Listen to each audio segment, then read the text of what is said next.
Hey everyone, this is Christy, and I am here with Eric and Seth with Jovial Concepts, and they've got a beautiful mission going on here, and I thought it would be a great opportunity to help these guys spread the word on some amazing events they've got coming up and just really how they're really impacting the communities. So Eric, do you mind sharing with everybody some stuff about your concept?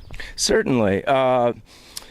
Jovial Concepts was founded with the idea that we're providing sustainable, nonviolent solutions to issues that may affect our community and the world in general. We're hoping to provide education and resources, the knowledge for people to actually move into action and take responsibility for themselves and to actually affect their communities. I love that. Is there any events that you would like to tell everybody about?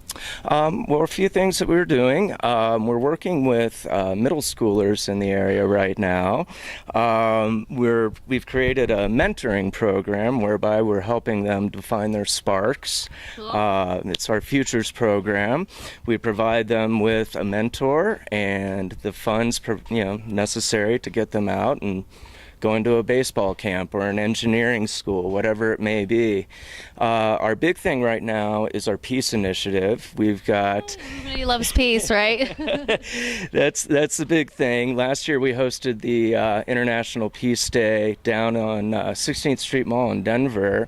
We're going to be doing the same this year, but on a grander scale. And what day is that? That'll be September 20th. Awesome.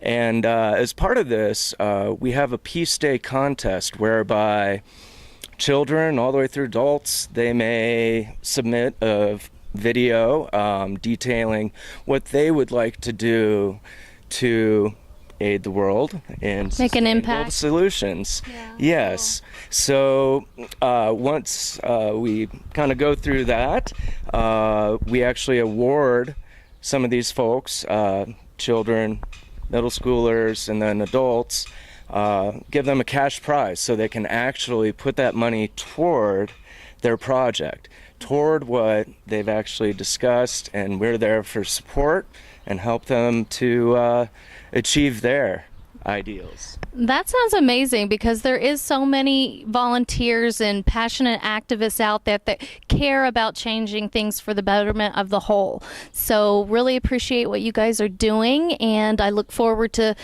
seeing a little bit more about what you do in all your little gardens across the towns. Okay, so I'm going to hand this over to Seth here shortly, and he's going to go over some companion planting, talk about pesticides, why it's important for labeling GMOs here in the state of Colorado. So thanks for your time, guys. Hi everybody, Seth with Jovial Gardens, and we're out here in one of our gardens, and I've been asked a lot of questions about pesticides, or as I call them, just poisons, or if you need a fancy acronym you can say pestipoison. But I get all sorts of questions about the proper usage, the safety, the effects, the efficacy, and the environmental concerns, or like the long-term side effects of every possible different type of pesticide. And there are definitely some places where chemical poisons can be useful in human society. Like if you have like a totally rat-infested granary or something. But what I try to tell people is, how much poison are you willing to accept on your plate? How much poison are you willing to accept in your morning oatmeal or cereal or piece of fruit? How much poison are you willing to accept in the fiber of your clothing, in your bath towels, and in your water and general environment? My philosophy is that when it comes to growing food, when it comes to anything that's going to be closely interacting with or going into your body, there's no safe amount of poison. There's no safe level. And so I disagree with the USDA and the FDA strongly on this, because they have a set amount of poison for every possible food. They have an allowable amount of poison for every possible food. That's completely ridiculous.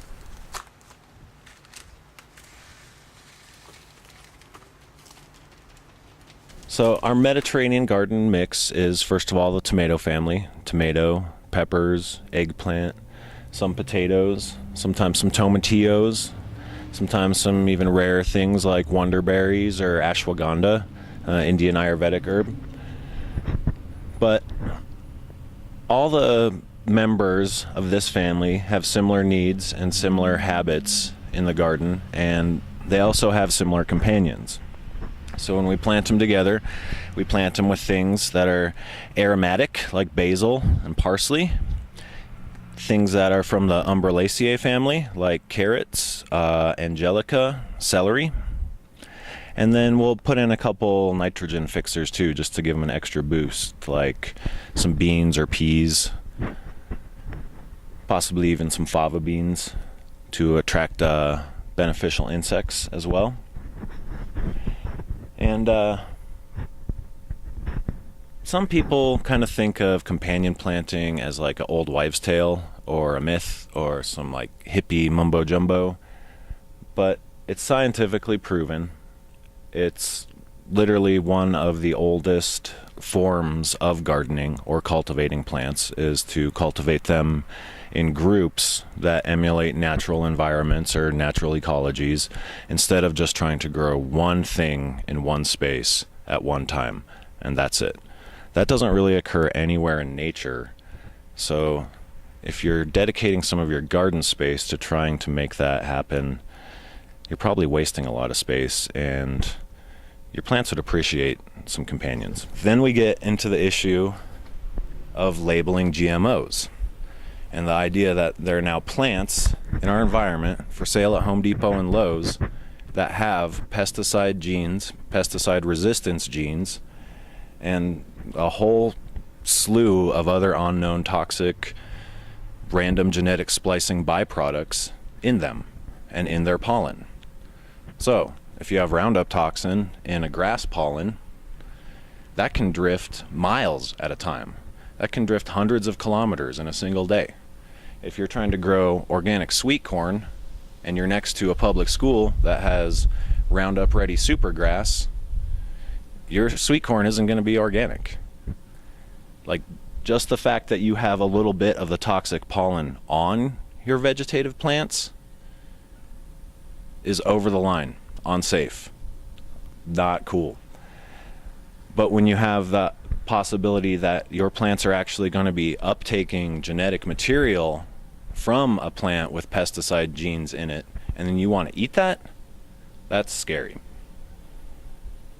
Our big project right now is our Jovial Gardens initiative, whereby we have over 40 gardens in the Edgewater, Lakewood, and Wheat Ridge area.